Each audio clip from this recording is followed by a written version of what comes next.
Boa tarde, Léo. É isso mesmo, né? Uma grande operação que foi deflagrada pela Polícia Federal aqui em Mato Grosso do Sul, ao todo 44 mandados de busca e apreensão, não só aqui no estado, né, mas também em Brasília, em São Paulo e também em Mato Grosso. A Polícia Federal, né, deflagrou a Operação Última Ratio, como foi chamada, né, contra a venda de decisões judiciais, também contra a lavagem de dinheiro, extorsão e também é investigada a falsificação de escrituras públicas no Poder Judiciário aqui de Mato Grosso do Sul. Ao todo, são 5 desembargadores que foram afastados aí após essa operação da Polícia Federal. O próprio presidente do Tribunal de Justiça, que é o Sérgio Fernandes Martins, e os desembargadores. A gente está aqui, então, contato aqui com o Gabriel Neves, de Campo Grande. Gabriel, a gente está refazendo contato com ele. Ele vinha falando justamente sobre essa operação, essa grande operação. Pegou a cúpula do Poder Judiciário no Mato Grosso do Sul. Né? Uma operação que teve também aqui relações não só no Mato Grosso do Sul, mas também aqui em Brasília, né? Uma operação grande. Mostra claramente essa dificuldade. Mas, Gabriel, com você, vamos lá.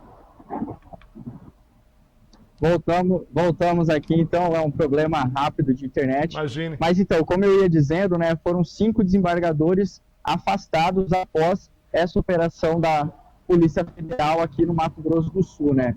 O próprio presidente do Tribunal de Justiça, que é o Sérgio Fernandes Martins, também o Vladimir Abreu, o Sidney Pimentel, inclusive o Sidney ele foi eleito para comandar o TJ aqui em Mato Grosso do Sul a partir do ano que vem, né, a partir de 2025. Também Alexandre Aguiar e também Marcos José de Brito Rodrigues. Além desses desembargadores, a operação aí também tinha como alvo o conselheiro do Tribunal de Contas do Estado, o Osmar Jerônimo, que também acabou sendo afastado do cargo.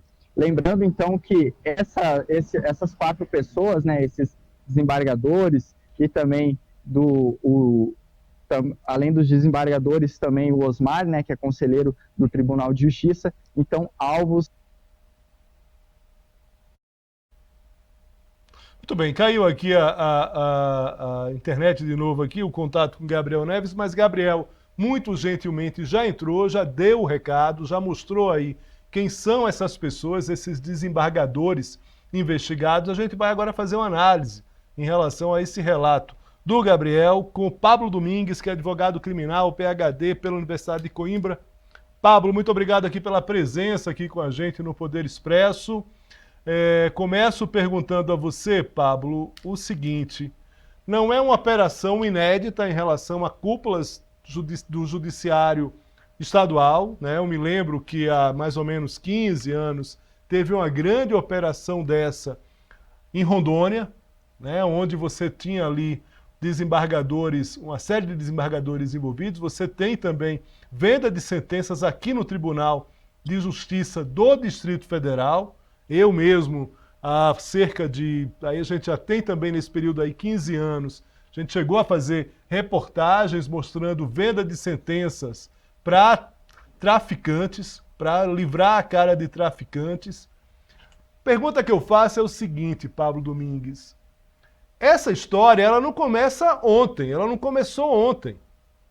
Essa situação, ela já vem de um tempo acontecendo isso. Essa turma que é concursada, é servidora, trabalha para justiça de um povo, de um cidadão, ele não começou a fazer, e eu não estou aqui fazendo uma relação direta com esse caso, eu estou falando em relação à própria justiça. É uma pergunta, vamos dizer assim, mais generalista. Não vamos, essa situação de hoje é uma situação que está em investigação. Só para deixar claro aqui o nosso debate. De qualquer forma, uma situação dessa ela não começou ontem. Ela já vem de um tempo. Onde é que está a fiscalização dessa turma que tem salário, que tem 2 meses de férias, que é pago pelo Estado e bem pago, pode até reclamar ali na ponta que não recebe o dinheiro devido?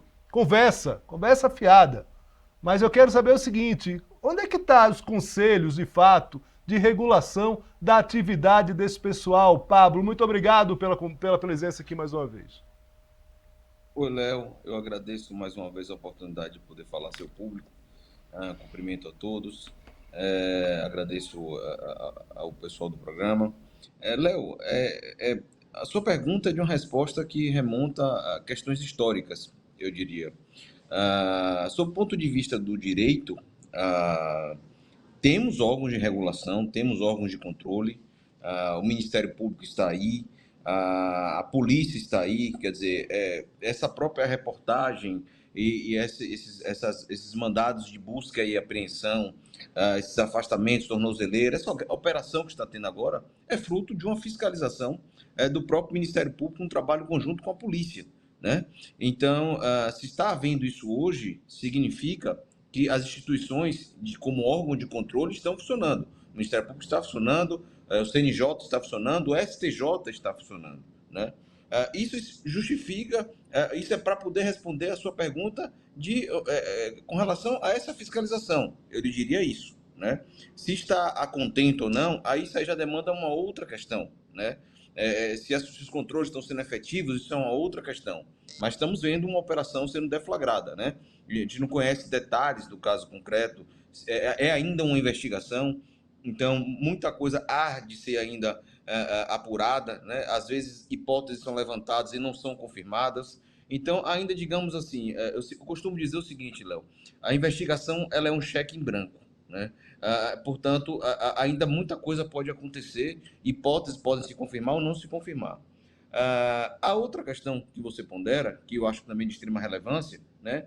Num país em que o funcionalismo público ele é muito bem remunerado, né?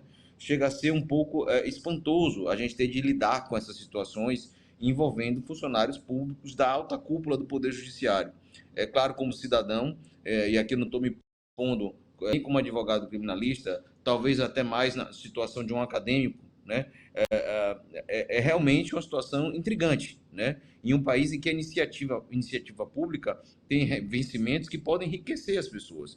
Então, a única explicação que a gente poderia dar a isso, Léo, é uma explicação cultural, né? Somos povos colonizados e infelizmente, temos enraizado uma cultura, não estou dizendo efetivamente do caso específico, mas de um modo geral, uma cultura que gosta dos pequenos atos de corrupção, sabe?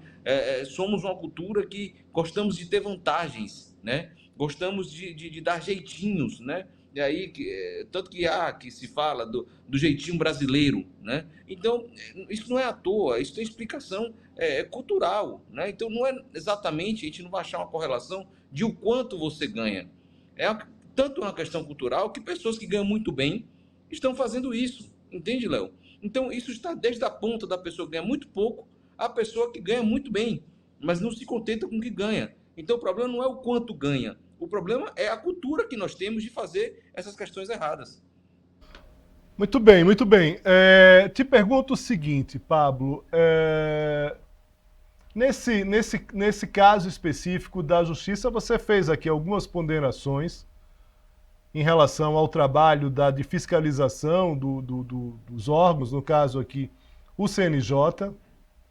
Permita-me deixar em dúvida em relação a essa questão. Eu acho que a gente precisa avançar muito em relação a essa própria regulação da própria justiça, né? Eu acho que tem um jogo também político muito forte dentro da própria magistratura, da própria advocacia e a própria relação com a política, né? Não é uma situação fácil de se resolver, como você disse, nesse país, porque a gente tem historicamente, a gente estava falando antes aqui, trazendo o tema do Rio de Janeiro, né, para cá, e a gente sabe que você não consegue uma solução de bate-pronto em relação à segurança no Rio de Janeiro, ao combate à violência no Rio de Janeiro, como também não consegue uma situação de bate-pronto em relação à questão do judiciário. Aí eu pergunto agora para o Pablo Domingues, pesquisador.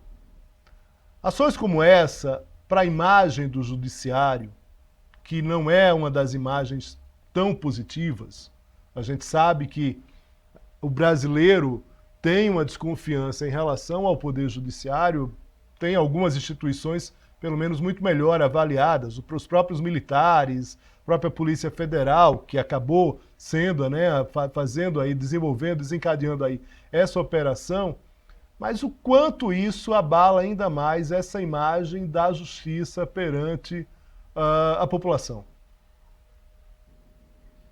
Léo, é o pior cenário possível, porque é a ótica de que a gente devota as nossas esperanças, quase que uma fé em quem poderá lutar pelo nosso país para poder promover justiça, né? Ou seja, processar, condenar, são aquelas pessoas que condenam quem pratica atos de corrupção, lavagem de dinheiro e etc, e etc. De repente, a gente se depara com a situação quase que dentro de uma lógica invertida. Estas pessoas sendo alvo de investigação por, em tese, estarem praticando isso. Eu não vejo um cenário pior do que este em termos de imagem, né? Realmente, explicar isso para qualquer pessoa que seja, para o cidadão comum, para aquele que é destinatário lá da justiça, que é o cliente da justiça, que tem lá a sua pequena causa, que tem lá a sua ação sendo julgada, é claro que vai gerar nele a desconfiança de que sempre poderá ter algo por trás da ação que ele está movendo, que vai fazer com que ele possa perder a demanda dele.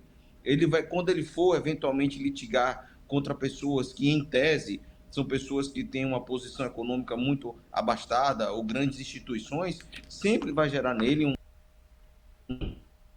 de desconfiança a partir do que acontece e do que está sendo aí noticiado. Então, a imagem é a pior possível.